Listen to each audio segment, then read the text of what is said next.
সম্মানিত মুসল্লিনে কেরাম, আসসালামু আলাইকুম রহমতুল্লাহ। আজকে আমরা ইনশাআল্লাহ তাআলা বর্ণনা করব বর্তমান জমানায় আহলে কোরআন হলো সবচেয়ে ভয়াবহ ফিতনাবাজ দল। আমরা গত দুইটি জুমাতে তাহাদের অপব্যাখ্যা সম্পর্কে এবং যাহারা আহলে কোরআন রয়েছে তাহারা কি বিষয়ে ইসলামের অপব্যাখ্যা করে এই সম্পর্কে আমরা আলোচনা করেছিলাম। তন্মধ্যে গত জুমাতে আমরা আলোচনা করেছিলাম যে আহলে কোরআন তাহারা জোর গলায় বলে যে কোরআনে কারিমে সব কিছু আছে, সব কিছু থাকার পরে হাদিসের কোনো প্রয়োজন নাই, আমাদের নবী মুহাম্মদ রাসূলুল্লাহ সাল্লাল্লাহু আলাইহি সাল্লামের কোনো প্রয়োজন নাই। তাহারা তাহাদের মতের পক্ষে কোরআনে কারিমের কিছু আয়াতে কারিমাকেও দলিল হিসাবে পেশ করে। যে একটা আয়াত হলো নাজ্জালনা আলাইকাল কিতাবা তিবিয়ানা লিকুল্লি শাইইন, যে এখানে আল্লাহ রাব্বুল আলামিন রাসূল সাল্লামকে সম্বোধন করে বলেছেন যে আমি আপনার নিকটে কোরআনে কারিমকে নাজিল করছি সব কিছুর বর্ণনা দিয়ে। অন্য আয়াতে আছে মা ফাররাতনা মিন কিতাবিন মিন শাই, যে কিতাবের মধ্যে কোনো কিছু আমি ছাড়ি নাই। তাহলে বাহ্যিকভাবে দেখা যায় কোরআনে কারিমে সব কিছু আছে, তাহলে তো হাদিস শরীফের কোনো প্রয়োজন নাই। কিন্তু না, আমরা গত জুমাতে আলোচনা করেছি যে আল্লামা সুয়ুতি রহমতুল্লাহ আল এতকান ফি উলুমিল কোরআন, যে কিতাবের মধ্যে তিনি বর্ণনা করেছেন বিভিন্ন মুফাসসিরিনে কেরাম, ওলামায়ে কেরাম, ইমামদের বক্তব্য যে কোরআনে কারিমে সব কিছু আছে, আছে সংক্ষেপে, ইঙ্গিতে, আর এগুলার বর্ণনাকারী হলেন আমাদের নবী মুহাম্মদ রাসূলুল্লাহ সাল্লাল্লাহু আলাইহি ওয়াসাল্লাম। এবং কোরআনে কারিমে অগণিত জায়গাতে রয়েছে যে আমাদের নবী মুহাম্মদ রাসূলুল্লাহ সাল্লামের ইত্তেবা ব্যতীত, অনুসরণ ব্যতীত কোরআনে কারিমকে, আল্লাহ তাআলাকে অনুসরণ করা সম্ভব নহে। অগণিত জায়গাতে আছে আতিউল্লাহ ওয়া আতিউর রাসূল, যে তোমরা আল্লাহর আনুগত্য করো, আল্লাহর রাসূলের আনুগত্য করো। তো রাসূল সাল্লামের আনুগত্য আমরা কিভাবে করব? রাসূল সাল্লামের আনুগত্য করব, রাসূল সাল্লাম কি কাজ কিভাবে করেছেন, কিভাবে করার জন্য বলেছেন, এগুলোর যে দিক নির্দেশনা দাঁড়াতে। তো এই রাসূল সাল্লামের কথা, কাজ, মৌন সম্মতি, এগুলি তো হাদিস শরীফ। এবং আল্লাহ রাব্বুল আলামিন বলেছেন যে ওমান ইউতির রাসূলা ফাকাদ আতাল্লাহ, যাহারা রাসূলুল্লাহ সাল্লাল্লাহু আলাইহি ওয়াসাল্লামের আনুগত্য করে সে আল্লাহরই আনুগত্য করে।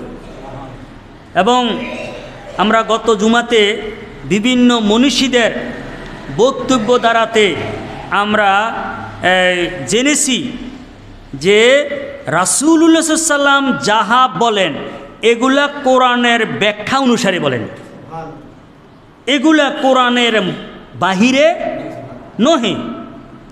তো আজকেও আমরা আল্লামা সুয়ুতি রহমতুল্লাহর এতকান কিতাবের কিছু বর্ণনা আমরা বর্ণনা করব। যেমন আন আবি বকর ইবনে মুজাহিদ আন্নাহু ক্বাল ইয়াওমান মা শাইউন ফিল আলামে ইল্লাহু হুয়া ফি কিতাবিল্লাহ। মুজাহিদ বড় এক মুফাসসির, তাবি, যদিও নাম ছোট মুজাহিদ। আমরা তো এখনকার ব্যক্তিকে মূল্যায়ন করি তার টাইটেল দিয়া, না, আসলে টাইটেল দিয়া এটা ব্যক্তির আসল পরিচয় না, আসল পরিচয় হলো গুণ দিয়া। হ্যাঁ, তো মুজাহিদ রহমতুল্লাহ তিনি বলেন একদিন যে কোরআনে কারিম জগতের মধ্যে যাহা রয়েছে সব কিছু কোরআনে কারিমে রয়েছে। ফাকিলা লাহু, অতঃপর মুজাহিদকে প্রশ্ন করা হলো, ফাইনা জিক্রুল হানুতে ফিহি। তাহলে আপনি যে বললেন কোরআনে কারিমে সব কিছু আছে, তাহলে হানুত সরাইখানা বা হোটেল যেখানে কি করা হয়, মালামাল রাখা হয়, তো এইটার কথা কোরআনে কারিমে আছে কিনা?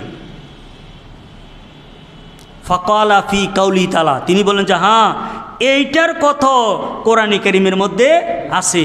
যে কেননা আল্লাহ তাআলা বলেন, লাইসা আলাইকুম জুনাহুন আন তাদখুলু বুয়ুতান গায়রা মাসকুনাতিন ফিহা মাতাউন লাকুম। আল্লাহ বলেন, তোমাদের জন্য কোনো অপরাধ নাই যে এমন ঘরসমূহের মধ্যে প্রবেশ করবে যেখানে লোকেরা বাস করে না, এবং ওই ঘরসমূহের মধ্যে রয়েছে তোমাদের দ্রব্য সামগ্রী। ওই সমস্ত ঘরের মধ্যে যদি তোমরা অনুমতি ছাড়া প্রবেশ করো, এতে কোনো অসুবিধা নাই। আরে ঘরের মধ্যে প্রবেশ করতে হলে অনুমতি লাগে না? কোন ঘর? যেই ঘরের মধ্যে মানুষ আছে, কিন্তু যেই ঘরের মধ্যে মানুষ নাই সেখানে তোমাদের নিত্য প্রয়োজনীয় বস্তুকে সংরক্ষণ করে রাখছো, ওই ঘরের মধ্যে প্রবেশ করতে তোমাদের কোনো কি নাই, অনুমতি দরকার নাই। তো তিনি বলেন যে ফাহিয়াল হানুত, ফাহিয়াল হানাত, তো এইডে হলো কি, সরাই খানা। তো ওই ফাহিয়াল খানাত, এইডে হলো কি, সরাই খানা। তো সরাই খানার মধ্যে কি, আরে লোক থাকে না, বরং সেখানে নিত্য প্রয়োজনীয় যে দ্রব্য সেখানে রয়েছে। তাহলে সবগুলোর বর্ণনা ইঙ্গিতে আছে, এটার মর্ম কি আছে, ইঙ্গিতে আছে। আর এমনি যদি সব কিছুর বর্ণনা কোরআনে কারিমে যদি এই প্রকাশ্য থাকতো, তাহলে কোরআনে কারিম 30 পারা কেন, 300 পারায়ও এটা সম্ভব হইতো না। ক্বালা ইবনুল বারজান, মা কালা নবী সাল্লাল্লাহু আলাইহি ওয়াসাল্লাম ফি মিন শাইইন ফাহুয়া ফিল কোরআন বিহি আও ফিহি আসলুহু। ইবনু বারজান তিনি বলতেছেন, রাসূলুল্লাহ সাল্লাল্লাহু আলাইহি ওয়াসাল্লাম যাহা বলেছেন এইটা কোরআনের দ্বারা বলেছেন, অথবা এইটার মূল কোরআনের মধ্যে আছে। কারুবা আও বাউদা, তে থাকাটা হয়তোবা একবারে কাছাকাছি অথবা দূরের, অর্থাৎ ইঙ্গিতে আছে। হ্যাঁ, ফাহিমাহু মান ফাহিমাহু, যে বুঝে বুঝে, ও আমিয়াহু আমিহা আনহু মান আমিহা, যে বুঝে নাই নির্বুধ রয়েছে সে নির্বুধ রয়েছে। কাজা কুল্লুমা হাকামা আও কাজা, এমনইভাবে রাসূল সাল্লাম যাহা এই হুকুম দিয়েছেন, যাহা ফয়সালা করেছেন, এগুলোও কোরআনে কারিমে আছে। ইন্নামা ইউদ্রিকু তালিবু মিন জালিকা বেকদরে ইস্তেহাদিহি, নিশ্চয় যাহারা কোরআনে কারিমের জ্ঞান অন্বেষণকারী তাহারা বুঝছে তাহাদের ইস্তেহাদ গবেষণা অনুসারে। যার যে দূর কি,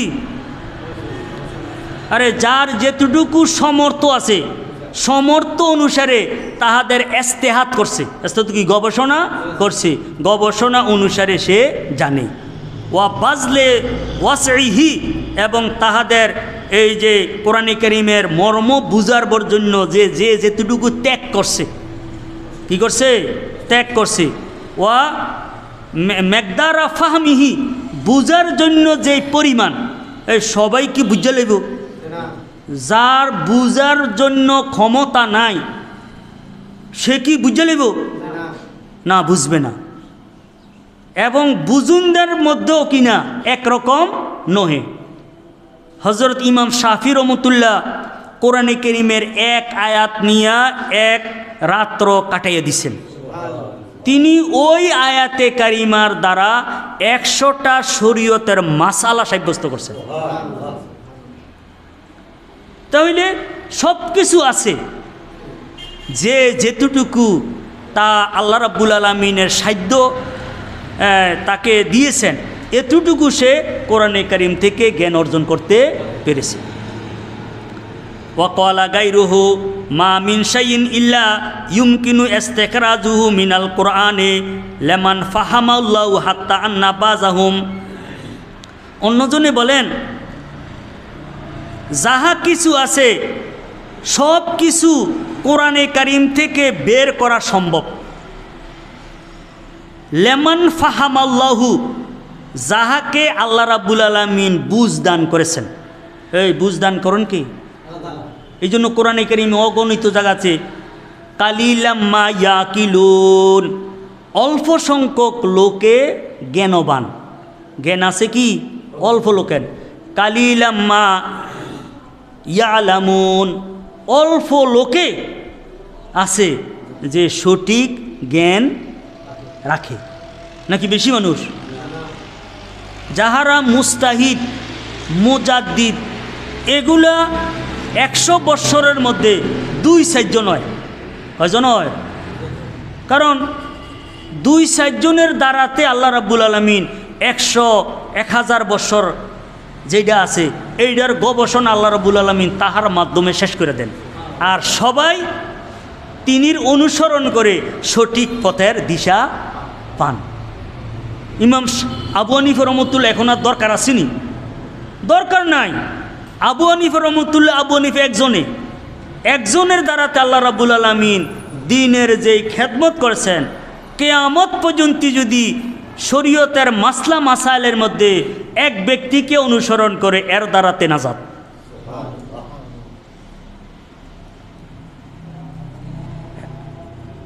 হাত্তা আন্না বাজাহুম, যে এমন কি এই মুস্তাহিদিনী কেরামদের কেহ কেহ এস্তামবাতা উমরান নবী সাল্লাম, যে রাসূলুল্লাহের যেই দুনিয়ার হায়াতে মোবারকা কয়দিন হবে এইটাকে বের করেছেন সালাসাওয়া সিদ্দিনা সানা, কত 63 বছর। রাসূলুল্লাহ দুনিয়াতে জাহিরি হায়াতে মোবারকা কয়দিন ছিলেন? এইটার এই যেই গবেষণা এইটা কতেক মুস্তাহিদিনে কেরাম যে এটাকে কোরআনে কারিমের থেকে এটাকে বের করেছেন। মিন কাউলিহি ফি সূরাতিল মুনাফিকিন, সূরায়ে মুনাফিকের থেকে লা ইউআখিরুল্লাহু নাফসান ইজা জা আজালুহা, এই আয়াত যে লা ইউআখিরুল্লাহু নাফসান ইজা জা আজালুহা, যে একজন ব্যক্তির যখন মৃত্যুর সময় আসে কোনো ব্যক্তিকে কোনো এইটার জন্য কোনো অবকাশ দেওয়া হয় না, এই সময়টাকে কোনো বিলম্ব করা হয় না। ফাইন্নাহা রাসু সালাসি ওয়া সিদ্দিনা সূরা, কেননা সূরায়ে মুনাফিকটা হইল কোরআনে কারীমের সূরার মধ্যে 63 নম্বরের মধ্যে আছে। কয় নম্বরে?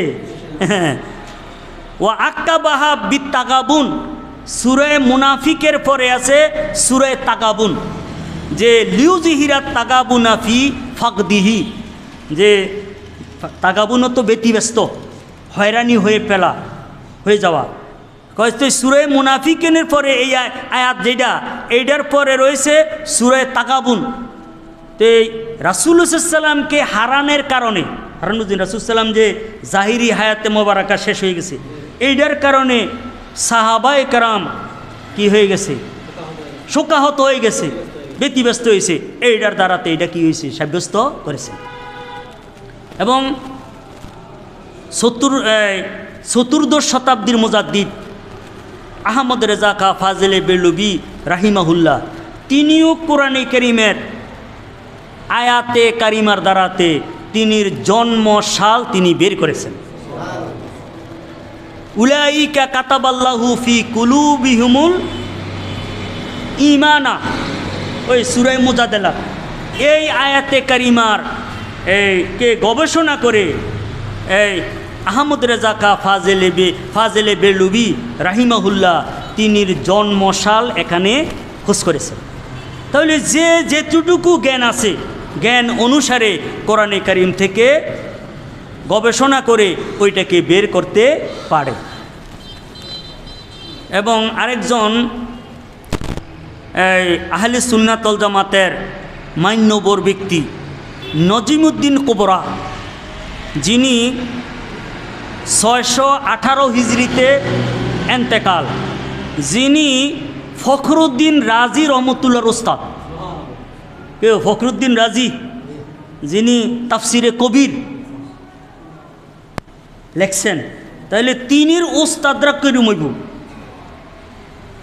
এই নাজিমুদ্দিন কোবরা তিনি বলতেছেন যে আউযু বিল্লাহি মিনাশ শাইতানির রাজিম, এইটার মধ্যে 1200 মাসআলা রয়েছে।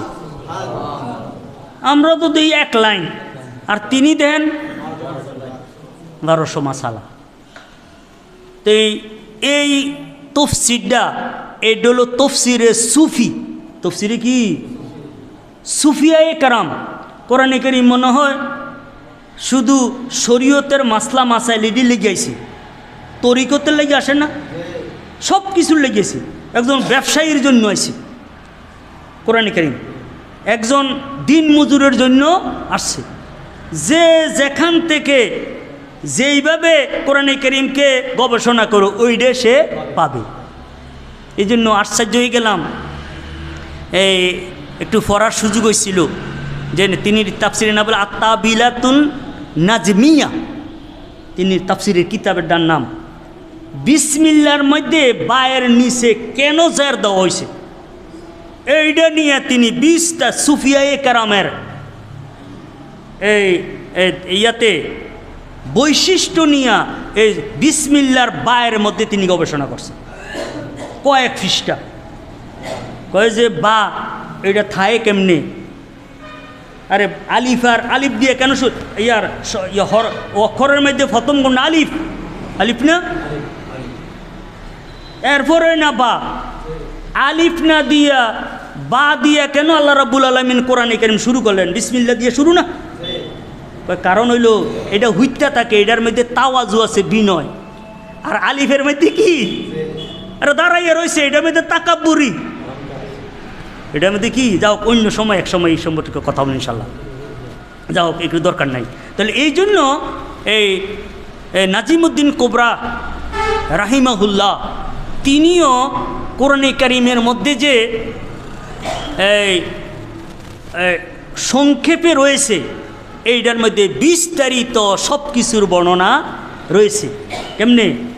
অন্তর নিহিতভাবে এইটার তিনি কিতাবের মুকাদ্দামার মধ্যে, ভূমিকার মধ্যে কিছু বক্তব্য পেশ করেছেন। আমি কয়েকটা কথা বলি। ক্বালা আলিয়ুন কাররামাল্লাহু ওয়াজহু লাউ শিইতু লা আওকারতু 70 বাইরান মিন তাফসিরে ফাতিহাতিল কিতাব।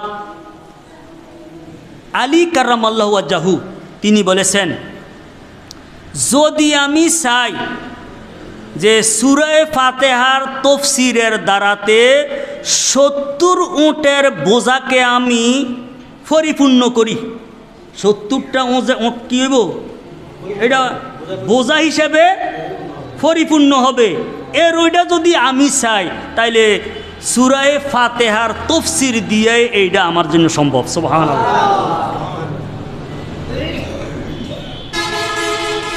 তাইলে এখানে যে আলী কাররামাল্লাহু ওয়াজহু তিনি যে কত বড় জ্ঞানী, আনা মদিনাতুল ইলমে ওয়া আলিয়ুন বাবুহা। হ্যাঁ, আমি হইলাম কি, রাসূল সাল্লাল্লাহু বলেন আমি হইলাম এলেমের শহর, আর এই শহরের দরজা হলো হযরত আলী কাররামাল্লাহু ওয়াজহু। তো সূরা ফাতিহা বাহ্যিকে এটা কয় আয়াত? 7 আয়াত। বাহ্যিকে আমি গোলাম মোস্তফার কাছে 7 আয়াত, কিন্তু আলী রাদিয়াল্লাহু তাআলা আনহুর কাছে এটা 70 উটের বোঝা জ্ঞান এখানে রয়েছে। ওয়াকালা বাজুল উলামায়ে, কতেক আলেমগণ বলেছেন, লিকুল্লি আয়াতিন সিতুনা আলফা ফামিন, যে প্রত্যেক আয়াতের রয়েছে 60,000 জ্ঞান। প্রত্যেকটা আয়াতে কি রয়েছে? 60,000 জ্ঞান রয়েছে। ওমা বাকিয়া মিন ফামিহা আকসার, কই যেডি বাকি রয়েছে এটি আরো বেশি। যেটি কি আরও গোপন আছে, এটি কি আরও বেশি। এই জন্য আল্লাহ রাব্বুল আলামিনের কালাম এইটা যে কত রহস্যময়, এটা আল্লাহ এবং আমাদের নবী মুহাম্মদুর রাসূলুল্লাহ সাল্লাল্লাহু আলাইহি ওয়াসাল্লাম ভালো জানেন। ক্বালা আখিরুনা আল কুরআনু ইয়াহবি সাবাতা ওয়া সাবিনা আলফা ইলমিন। অন্যজনরা বলেছেন যে কোরআনে কারিমে ৭৭,২০০ জ্ঞান শামিল করে রাখছে। কোরআনে কারিম এটার মধ্যে কত? সাবাতা ওয়া সাবিনা আলফা ইলমিন ওয়া মিয়াতাই ইলমিন, ৭৭,২০০ জ্ঞান, অর্থাৎ ২০০টা বিষয়ের জ্ঞান কোথায় রয়েছে? কোরআনে কারিমের মধ্যে রয়েছে। ইজ কুল্লু কালিমাতিন ইলমুন, কেননা প্রত্যেকটা কলমায়ে, প্রত্যেকটা এই শব্দ এক একটা জ্ঞান, প্রত্যেকটা শব্দই কি বললাম না যে বা এটার মধ্যে যে কত কিছু রয়েছে। আরেকটা কথা শোনেন, যেই জিনিস যত ছোট এইটার মধ্যে রহস্য এত বেশি।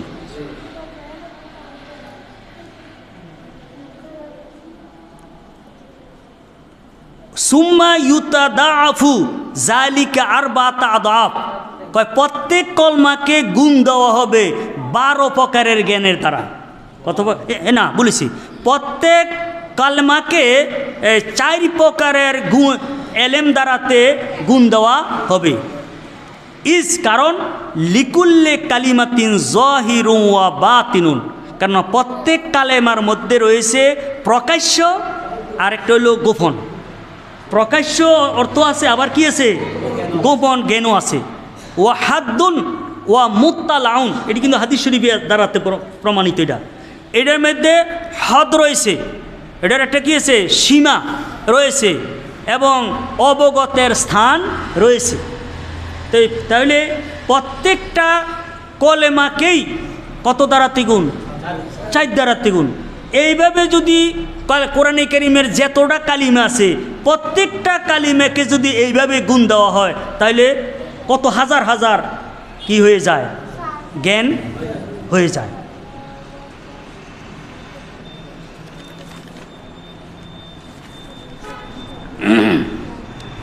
আন ইবনে মাসউদিন ক্বাল ক্বালা রাসূল সাল্লাম উনজিলাল কুরআন ওয়ালা সাবাতে আহরুফ। আব্দুল্লাহ ইবনে মাসউদ থেকে বর্ণিত, তিনি বলেন রাসূল সাল্লাম বলেছেন যে কোরআনে কারীমকে নাজিল করা হয়েছে 7 ভাষায়। এটা একটু কঠিন কথা যে আমরা যে বর্তমানে কোরআনে কারীম যেটা পড়তেছি এইটা হইল কুরাইশি ভাষার কোরআনে কারীম। যখন কোরআনে কারীম এইভাবে নাজিল হয়েছে, আরবের আরও যে 6টা গোত্র আছে প্রসিদ্ধ গোত্র, তাহারা এইভাবে কোরআনে কারীম পড়তে পারে না।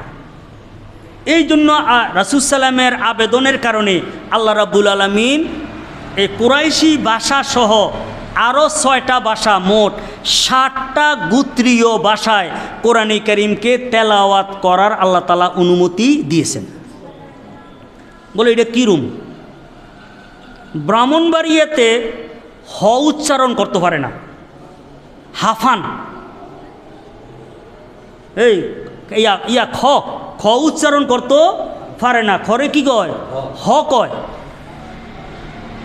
বুঝেন না? যেমন কুল খানি, তারা বলে কুল হানি। হয়রে কয় কি? আরে খয়রে কয় হ। হ্যাঁ, খেতেরে হ্যাত। ওই ইয়ের মধ্যে আশুগঞ্জ একবারে রেল স্টেশনের কাছে মেন যেই একটা রোড আছে, রোডের মধ্যে লেখা আছে খান জাহান আলী। ওই খান জাহান আলী আছে না, এটা লিখে রাখছে কি? এবং ওই ব্রাহ্মণবাড়িয়ার স্থানীয় যে পত্রিকার মধ্যে যত খ আছে এটি হ দিয়া লেখে, কারণ তারার দ্বারা এইটা এই আরব দেশের রুম আছে কলা পড়তে পারে না, খালা খালা বুঝছেন কথাটা? আমাদের বাংলাদেশে চান না, এই চট্টগ্রামের ভাষা আমার থেকে মনে হয় ইংরেজির থেকে আরও কঠিন লাগে। সিলেটের ভাষা কীরূপ? তো এই জন্য আল্লাহ রাব্বুল আলামিন এই কোরআনে কারীমকে 60টা ভাষায়, গোত্রীয় ভাষায় আল্লাহ তাআলা তেলাওয়াত করার জন্য অনুমতি দিয়েছেন। পরবর্তীতে উসমান রাদিয়াল্লাহু তাআলার সময় যখন ওই গোত্রীয় এগুলো যখন কী হয়েছে, সংঘর্ষ হয়েছে, একজনে কয় যে আমরারটা সঠিক, আরেকজনে কয় আমরারটা সঠিক। এই কারণে উসমান রাদিয়াল্লাহু তাআলার সময় কোরআনে কারীমকে যেই কুরাইশি ভাষায় এইটা রাখ্যা অন্যটাকে এই কী করছে, অন্য ভাষায় তিনি মাসহাব পাণ্ডুলিপি তৈরি করেন নাই। কিন্তু হ্যাঁ 7 কেরাত আছে, 7 কেরাত আসে। তো বলতেছে লিকুল্লি আয়াতি মিনহা জহরু ওয়া বাতুন, রাসূল বলছেন যে প্রত্যেক আয়াতা রয়েছে প্রকাশ্য এবং গোপনীয়। ওয়ালিকুল্লি হাদ্দিন মুত্তালাউন, আর প্রত্যেক সীমার রয়েছে অবগতির স্থান। এইটা শরহু সুন্নাহ এবং মেশকা শরীফের 238 নম্বর হাদিস হিসেবে এটা বর্ণিত রয়েছে।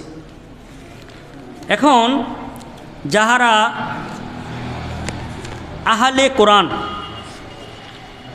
তাহারা হাদিস শরীফকে অস্বীকার করতে যাইয়া হাদিস শরীফের একটা হাদিসকে দলিল হিসাবে গ্রহণ করে। তো এই হাদিস শরীফটা হলো রাসূলুল্লাহ সাল্লাল্লাহু আলাইহি ওয়াসাল্লাম যে সময় এই কথা বলতেছেন ওই সময় তো কোরআনে কারীমও নাজিল হইতেছে। রাসূলুল্লাহ সাল্লাল্লাহু আলাইহি ওয়াসাল্লামের নিকটে যখন কোরআনে কারীম নাজিল হইতো, সাহাবায়ে কেরামদেরকে বলতো যে বাধ্যতামূলক তোমরা এগুলোকে মুখস্থ করো, আর বলতো যে তোমাদের সাধ্য মতন এগুলোকে তোমরা লিপিবদ্ধ করো, সংরক্ষণ করো। ওই সময় সাহাবায়ে কেরামদের মধ্যে কেহ কেহ এই কোরআনিক হাদিস শরীফকেও লিখতে শুরু করলো। এই জন্য রাসূলুল্লাহ সাল্লাল্লাহু আলাইহি ওয়াসাল্লাম ইয়া করলেন যে আরে আমার এক জবান দ্বারাতে কোরআনে কারীমও বের হইতেছে, আবার হাদিস শরীফও বের হইতেছে, কোনটা কোরআনে কারীমের আয়াত আর কোনটা হাদিস শরীফ সবাই যদি এমনি লেখে তাহলে পরবর্তীতে এটার মধ্যে একটা সংমিশ্রণ তৈরি হবে। এই জন্য আমাদের নবী মুহাম্মদুর রাসূলুল্লাহ সাল্লাম বিশেষ হিকমতে আমভাবে, বুঝুননি, একবারে সাধারণভাবে নিষেধ করে দিলেন যে না, আমার কাছ থেকে তোমরা হাদিস লেখবা না, তোমরা কি লেখবা? কোরআনে কারীম লেখবা। যেমন এই হাদিস শরীফে আমরা খতম পড়ি, যেটারে তারা ফুজি কইরা কি করে, হাদিসকে অস্বীকার করে। আন আবি সাঈদিন আল খুদরি আন্না রাসূল সাল্লাম কাল লা তাকতুবু আন্নি, আবু সাঈদ খুদরি থেকে বর্ণিত যে তিনি বলেন রাসূল সাল্লাম ইরশাদ করেছেন যে তোমরা আমার থেকে লিখিও না। ওমান কাতাবান্নি গাইরাল কোরআন, আমার থেকে যে ব্যক্তি কোরআন ছাড়া অন্য কিছু লেখে ফালিয়ামহুহু, সে যেন এটাকে মুছালায়, সে যেন মুছে নেয়। ওয়াহাদ্দিসু আন্নি, কিন্তু আমার থেকে তোমরা হাদিস বর্ণনা করো। তাহলে বর্ণনা করতে নিষেধ করছেন নাকি? কি নিষেধ করছেন? কি লেখতে নিষেধ করেছেন। তো ওয়াহাদ্দিসু আন্নি ওয়ালা হারাজা, যে আমার থেকে তোমরা হাদিস বর্ণনা করো, এতে কোনো অসুবিধা নাই। ওমান কাযাবা আলাইয়া মুতাআম্মিদান ফালিয়াতাবাওয়া মাকআদাহু মিনান নাস, কিন্তু হ্যাঁ সাবধান, যে ব্যক্তি ইচ্ছা করে আমার ব্যাপারে মিথ্যা কথা বলে সে যেন তার ঠিকানা জাহান্নামী করে নেয়। নাউজুবিল্লাহ মিন জালিক। এই হাদিসটা অনেক হাদিসকে, বিশেষ করে এই মুসলিম শরীফের ৭,৪০০ হাদিস হিসেবে রয়েছে। এখন তাহারা বলে যে রাসূল সাল্লাম হাদিস লিখতে নিষেধ করেছে, এরপরে যে হাদিসটি লেখা হয়েছে এটি অবৈধ। আচ্ছা, অবৈধ যদি হয় তাহলে আপনারা যে হাদিসটা বর্ণনা করেন, এটা কিন্তু কোরআনের আয়াত। এটা কি? এইটাও তো হাদিস শরীফ। আচ্ছা ঠিক আছে, আপনারাও তো হাদিস কোরআন ছাড়া কিছু মানেন না, কোরআনে কারিমের এমন একটা আয়াত আইনা দেন যেটার মধ্যে আল্লাহ কইছে যে তোমরা রাসূলুল্লাহ সাল্লাল্লাহু আলাইহি ওয়াসাল্লাম থেকে কি কোরআন শরীফ লেখো, হাদিস লেখো না। তাহলে বুঝে গেল আপনারাও তো যেইটারে দলিল নিছেন এটা কি হাদিস দিয়ে নিছেন। আমি কিন্তু প্রথম জুমাতে এটার আলোচনার বলছিলাম, আপনারা যে আপনাদেরকে আহলে কোরআন কোন, কিয়ামত পর্যন্ত চ্যালেঞ্জ, কোরআনে কারীমের কোন জায়গার মধ্যে আছে আহলে কোরআন? আহলে কোরআন নাই, বরং আহলে কিতাব আছে। কি আছে? এই আহলে কিতাব দ্বারাতে আমরার উদ্দেশ্য না, এইটা হলো ইহুদি এবং নাসারা। তাইলে আহলে কোরআন এই নামটাও তো হাদিস শরীফ দ্বারাতে আপনারা ইয়া করেন, সাব্যস্ত করেন। তাহলে এই হাদিসটা যদি সংরক্ষণ লিখিতভাবে না থাকতো, তাহলে আপনারা যে আহলে কোরআন বলে দাবি করেন, এই দাবিও তো কি হইতো, এইটার কোনো ভিত্তি থাকতো না। আর যেই হাদিস শরীফটাকে হাদিস অস্বীকার করার জন্য দলিল আনেন, এইটাও যদি লিখিত না থাকতো, এটা কোনো লেখা আছে? মুসলিম শরীফ থেকে শুরু করে আর অন্যান্য হাদিসের কিতাব আছে, কিন্তু কোরআনে কারীম আছে না এটা। তাইলে বুঝে গেল রাসূলুল্লাহ সাল্লাল্লাহু আলাইহি ওয়াসাল্লাম হাদিসকে আমভাবে লিখতে নিষেধ করেছেন, কিন্তু খাসভাবে লিখতে নিষেধ করেন নাই। লেখার কি আছে? হ্যাঁ, এই এখন রাসূল সাল্লাল্লাহু আলাইহি ওয়াসাল্লাম বলছেন যে হাদিসু আন্নি। আরেকটা কারণ আছে, লেখে হাদিস যে কোনো ব্যক্তি বর্ণনা করতে পারে, কিন্তু এটাকে মুখস্থ কইরা বুঝা, মুখস্থ করতে হলে বুঝতে হইব, বুঝা মুখস্থ হাদিস বর্ণনা করা এটা কি কঠিন ব্যাপার।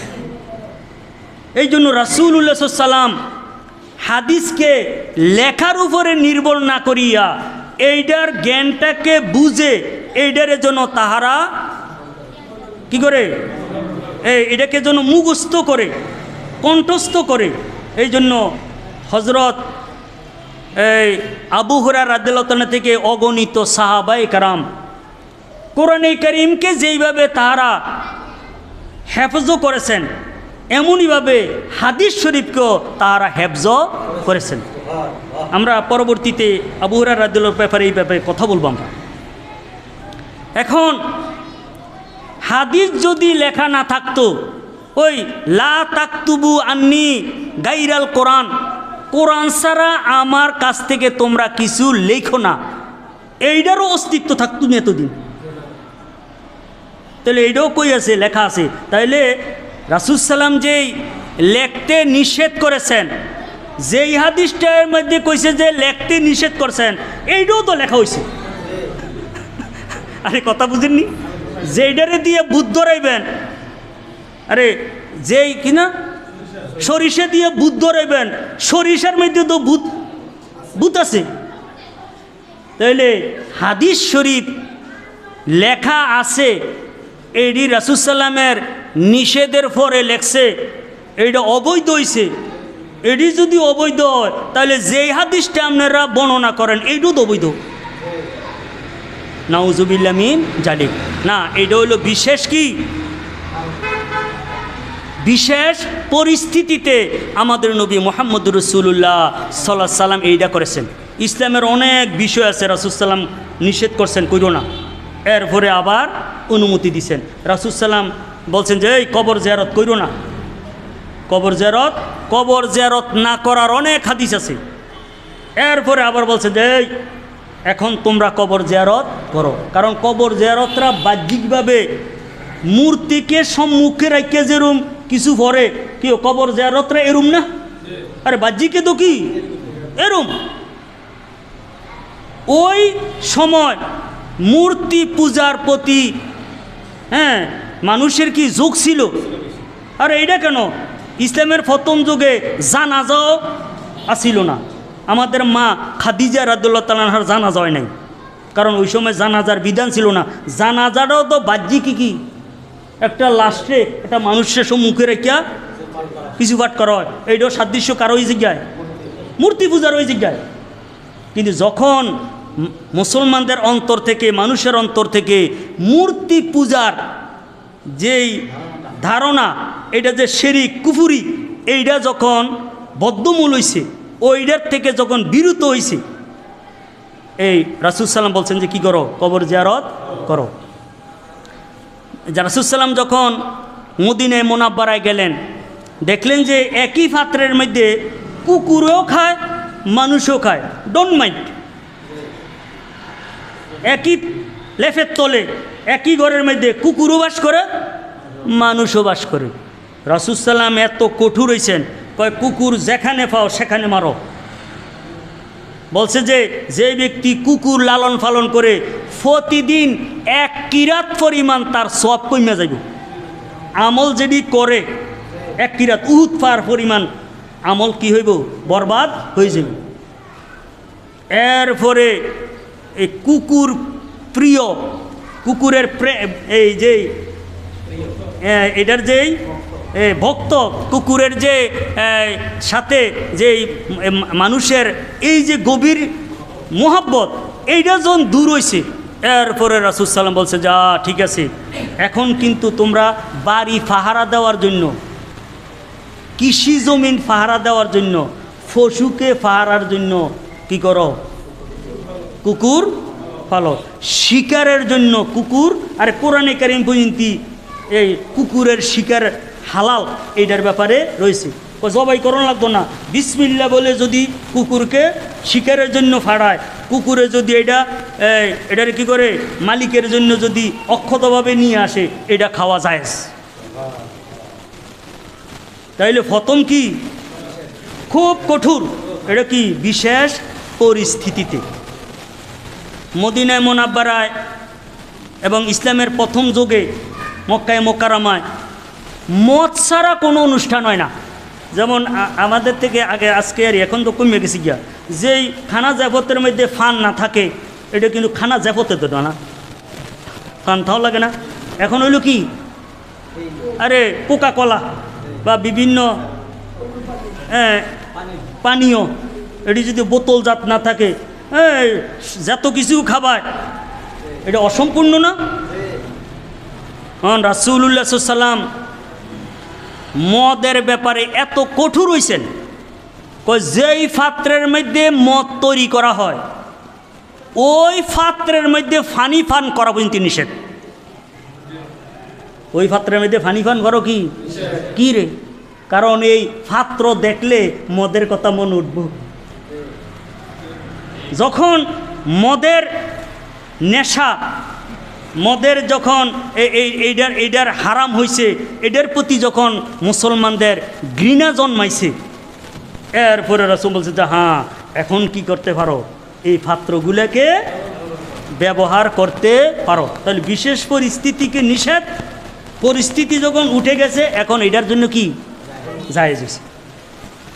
এখন আমরা জানবো যে রাসূল সাল্লাম তো এক হাদিসে বললেন যে তোমরা আমার কাছ থেকে হাদিস শরীফ, কোরআনে কারীম ছাড়া হাদিস শরীফ লেখো না। আসলে সাহাবায়ে কেরামের সময় যে আমাদের নবী মুহাম্মদ রাসূলুল্লাহ সাল্লাল্লাহু আলাইহি সাল্লামের হাদিস শরীফ লেখে রাখা হইতো কিনা। যেমন আন ওয়াহাব ইবনে মুনাব্বাহ আন আকিহি ক্বাল সামিতু আবু হুরায়রা ইয়াকুলু মা মিন আসহাবিন নবী আহাদুন আকসারা হাদিসান আনহু মিন্নি ইল্লা মা কানা মিন আব্দুল্লাহ ইবনে আমরিন। আবু হুরায়রা বলেন যে সাহাবায়ে কেরামের মধ্য থেকে আমার থেকে রাসূল সাল্লাম থেকে অধিক হাদিস বর্ণনাকারী কেউ ছিল না। সবচেয়ে হাদিস বর্ণনাকারী কে?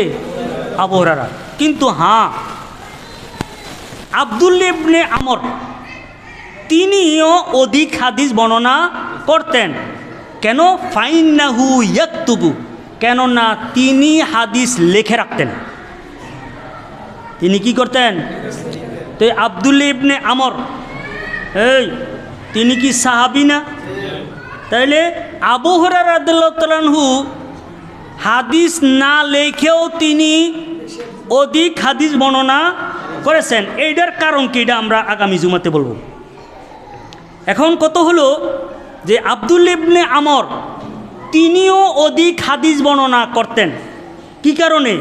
ফাইন্নাহু কানা ইয়াকতুবু, কেননা তিনি হাদিস লিখে রাখতেন। ওয়ালা আক্তুবু, কিন্তু আমি হাদিস লিখে রাখতাম না। এই হাদিসটা বুখারী শরীফের 113 নম্বর হাদিস হিসাবে বর্ণিত রয়েছে।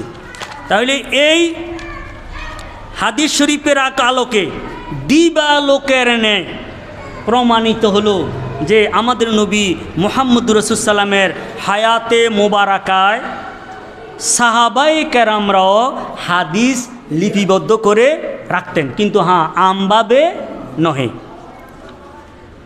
আন আব্দুল্লাহ ইবনে আমরিন কালা কুনতু আক্তুবু কুল্লা শাইইন আসমাউহু মিন রাসূলিল্লাহ সাল্লাল্লাহু আলাইহি ওয়াসাল্লাম। আব্দুল্লাহ ইবনে আমর বলেন যে রাসূল সাল্লাম থেকে যাহা আমি শুনতাম সবগুলো আমি লিখে রাখতাম। উরিদু হেফজাহু, আমার ইচ্ছা ছিল রাসূল সাল্লামের হাদিসগুলো লিখে রেখে আমি এটাকে সংরক্ষণ করার। কি করার? সংরক্ষণ করার। ফা নাহাতনি কুরাইশ, আমি যখন একবারে রাসূল সাল্লাম থেকে যাহা শুনি সব লিখে রাখি, কুরাইশের তারা আমাকে নিষেধ করল। ওয়াকালু, এবং তারা বলল আতাকতুবু কুল্লা শাইইন তাসমাউহু, আরে তুমি রাসূল সাল্লাম থেকে যাহা শোনো সব কিছু লিখে রাখো। ও রাসূল সাল্লাম বাশারুন, রাসূল সাল্লাম একজন বাশার মানুষ। ইয়াতাকাল্লামু ফিল গাদাবে ওয়ার রাদা, রাসূল সাল্লাম কথা বলেন রাগের অবস্থায়, সন্তুষ্টি অবস্থায়। কেউ রাগের অবস্থার কথার এক ধরন, সন্তুষ্টির কি আরেক ধরন। কারণ মানুষের রাগে করলে কি করে লায়, রাগে যদি যখন কোনো কথা বলে এটা ভুলও হয়, হিতে হিত জ্ঞানের থাকে না। তো রাসূল সাল্লাম তো এই যাহা বলেন ওই রাগের অবস্থাও বলেন, সন্তুষ্টির অবস্থায়ও বলেন। ফা আমসাকতু, তো আব্দুল্লাহ ইবনে আমর বলেন যে কুরাইশের লোকেরা যখন আমারে বাধা দিল, আমি কি এই রাসূল সাল্লামের থেকে যাহা শুনি সব কিছু লেখা থেকে আমি বিরত রইলাম। আনিল কেতাবে ফা জাকারতু যালিকা রাসূল সাল্লাম, অতঃপর এই কথাটা আমি রাসূলুল্লাহ সাল্লাল্লাহু আলাইহি ওয়াসাল্লামের কাছে বর্ণনা করলাম যে হুজুর, আমি তো আপনার থেকে যাহা শুনতাম সবে লিখে রাখতাম, কিন্তু কুরাইশেরা তো একটু আপত্তি করলো। আপনি রাগের অবস্থা বলেন এবং কি সন্তুষ্টি অবস্থা বলেন, কোন সময় কি বলেন, এবং এটি কোনো সবগুলো লিখে রাখতে কুরাইশে তারা আমাকে বাধা দিল। আমি কি করলাম? রাসূল সাল্লামের কাছে এটা বর্ণনা করলাম। এরপরে ফা আউমা বিইসবাইহি ইলা ফিহি, অতঃপর রাসূল সাল্লাম তাহার আঙ্গুল মোবারকের দ্বারাতে তাহার মুখের দিকে ইঙ্গিত করলেন। মুখের দিকে কি ইঙ্গিত করলে বলেন যে ফাকালা উক্তুব, এই তুমি আমার থেকে যাহা শোনো সব কিছু লেখো, সব কিছু কি লেখো। কারণ ফা ওয়াল্লাযী নাফসি বিয়াদিহি, আল্লাহ রাব্বুল আলামিনের জাতের কসম, মা ইয়াখরুজু মিনহু ইল্লা হাক্কুন, আমার থেকে যাহা বের হয় সত্য ছাড়া কোনো কিছু বের হয় না। কারণ আল্লাহ তাআলা কালামে ফাঁকে বলছেন ওমা ইয়ানতিকু আনিল হাওয়া ইন হুয়া ওয়াহিয়ুন ইউহা, রাসূল সাল্লাম জবান থেকে যাহাই বের হন আল্লাহ রাব্বুল আলামিনের ওহী, আল্লাহ তাআলার কি ওহী। কারণ রাসূল তিনি কে আমরার মতন করলেব নাকি? রাসূলুল্লাহ সাল্লাল্লাহু আলাইহি ওয়াসাল্লামকে, রাসূল সাল্লামের চলা ফিরা কথাবার্তা যা কিছু আছে সমস্ত কিছুর কন্ট্রোল, সমস্ত কিছুর নিয়ন্ত্রণ স্বয়ং আল্লাহ তাআলা করেন। এই জন্য আম্বিয়ায়ে কেরাম থেকে এই গুনাহ, অবৈধ কোনো কথা বের হওয়া, অবৈধ কোনো কাজ হওয়ার কোনো সম্ভাবনা নাই। এটা অসুবিধা আছে। কারণ আল্লাহ তাআলা কালামে ফাঁকে অগণিত যাতে বলছেন আতিউল্লাহ ও আতিউর রাসূল, তোমরা আল্লাহর আনুগত্য করো, আল্লাহর রাসূলের আনুগত্য করো। এই কথা বলা হয় নাই যে রাসূল যেইটা বালা করে এইটার আনুগত্য করো, যেইটা খারাপ করে এইটার আনুগত্য করো না, এইটা কিছু নাকি। এই জন্য আল্লাহ রাব্বুল আলামিন রাসূলুল্লাহ সাল্লাল্লাহু আলাইহি ওয়াসাল্লামের হায়াতে মুবারাকার মধ্যে এমন কোনো কথা, এমন কোনো কাজ নাই যেইটা আল্লাহর সন্তুষ্টি ছাড়া। কারণ সন্তুষ্টি ছাড়া যদি একটা বের হইয়া যায়, এইটারও আনুগত্য করা উম্মতের জন্য ফরজ। এই জন্য বিশেষ হিকমতে আল্লাহ রাব্বুল আলামিন আমাদের নবী মুহাম্মদুর রাসূলুল্লাহ সাল্লাল্লাহু আলাইহি সাল্লাম থেকে গুণতুকি আল্লাহর অসন্তুষ্টি কোনো কথা, আরে আমরা না রাগ করলে 50 বছরের স্ত্রীরও রাগ করিয়া কি করলে দেই, তালাক দিয়া, মাথা খারাপ হয়েছে গিয়া। কিন্তু এটা কে করে? আরে এই যে রাগের অবস্থায় যে স্ত্রীর তালাক দেওয়ার পর্যন্ত ব্যবস্থা হয়েছে গিয়া, আসলে এটার ভিতরে কে করে জানেন? এইটা করে শয়তান। কে করে? আর রাসূল সাল্লাম বলেন, এই প্রত্যেক মানুষের সাথে শয়তানও আছে, ফেরেশতাও আছে। তো সাহাবায়ে কেরামরা বলতেছে, হুজুর আমনের সাথে ও কি দুজন আছে? একজন কি শয়তানও আছে, আবার ফেরেশতাও আছে? ও যে হ্যাঁ আমার কাছেও আছে, আমার সাথে। কিন্তু আমারটা কি আসলামা, এইটা ইসলাম গ্রহণ করছে। কেউ গাউসে পাকের কাছে আইয়া যদি চোর কুতুব হইয়া যাইতে পারে, আর আমাদের নবী মুহাম্মদ সাল্লাল্লাহু আলাইহি ওয়াসাল্লামের সংস্রবে শয়তান, এইটা জিন, এইটা ইয়ে কি হইতে পারে? এই জন্য রাসূল বলছে যে এই লা ইয়ামুরুনি ইল্লা বিখাইর, কয় শয়তান যেইটা, জিন যেইটা আছে, এইটা আমারে বালা ছাড়া কোনো কিছুই পরামর্শ দেয় না। এই জন্য এই হাদিসটা যেটা আবু দাউদ শরীফের 3646 নম্বর হাদিস হিসাবে রয়েছে। যা হোক, তাইলে আমরা কি বুঝলাম? যে রাসূলুল্লাহ সাল্লাল্লাহু আলাইহি ওয়াসাল্লাম এই আমভাবে হাদিস শরীফ লিখতে নিষেধ করছেন ব্যাপকভাবে, কিন্তু খাসভাবে সাহাবায়ে কেরামদেরকে লেখার জন্য উৎসাহিত করেছেন। এরপরে সাহাবায়ে কেরাম রাসূলুল্লাহ সাল্লাল্লাহু আলাইহি ওয়াসাল্লামের হাদিসসমূহ মুখস্থ করেছেন। তো মুখস্থ করতে করতে আস্তে আস্তে মুখস্থ করার ক্ষমতাও কমে যাইতেছে না? আরে মানুষের মুখস্থ ক্ষমতা। এরপরে ইয়ার হজরত উমর ইবনে আব্দুল আজিজ, উমর ইবনে প্রথম মুজাদ্দিদ, তিনি রাষ্ট্রীয়ভাবে হাদিস শরীফকে লিপিবদ্ধ করার সরকারিভাবে ব্যবস্থা করেছেন। এরপরে পর্যায়ক্রমে আস্তে আস্তে এই যে ইমাম বুখারী, ইমাম মুসলিম, অগণিত ব্যক্তিরা আমাদের নবী মুহাম্মদুর রাসূলুল্লাহ সাল্লাল্লাহু আলাইহি সাল্লাম কীভাবে চলছেন, কোন সময় কিভাবে হাঁটছেন, কিভাবে বসছেন, এমন কোনো বিষয় নাই।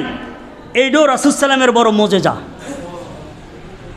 আল্লাহর বড় হিকমত, যে আল্লাহর সৃষ্টির মধ্যে এমন কোনো সৃষ্টি নাই যেই সৃষ্টির ঘুমাইছেন কেমনে, খাইছেন কেমনে, কথা বলছেন কেমনে, হাসছেন কেমনে, কাঁদছেন কেমনে, ব্যবহার কেমনে করছেন, সমস্ত 63 বৎসর কেন রাসূল সাল্লামের দুনিয়াতে মিলাদ শরীফের মাধ্যমে আসার আগেও রাসূল সাল্লাম কেমন ছিলেন,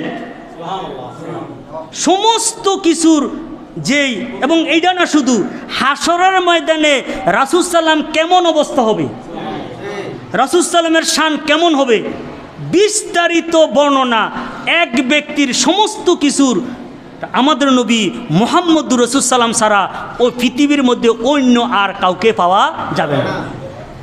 কেউ মুসা আলাইহিস সালাম কি আল্লাহর বড় এই জালিলুল কদর নবী না?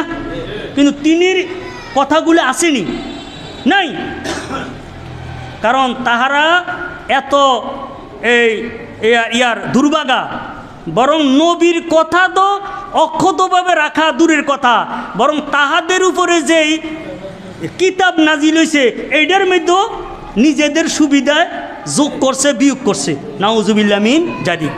আল্লাহ রাব্বুল আলামিন আমাদেরকে যে বর্তমান জমানার যে এই হাদিসকে অস্বীকারী এবং মূলে আমাদের নবী মুহাম্মদুর রাসূল সাল্লামের অনুসরণকে অস্বীকারী আহলে কোরআন নামক যে ফিতনা দল, তার থেকে আমাদের ঈমান এবং আমলকে হেফাজত করা আল্লাহ তাআলা তৌফিক দান করে দিক।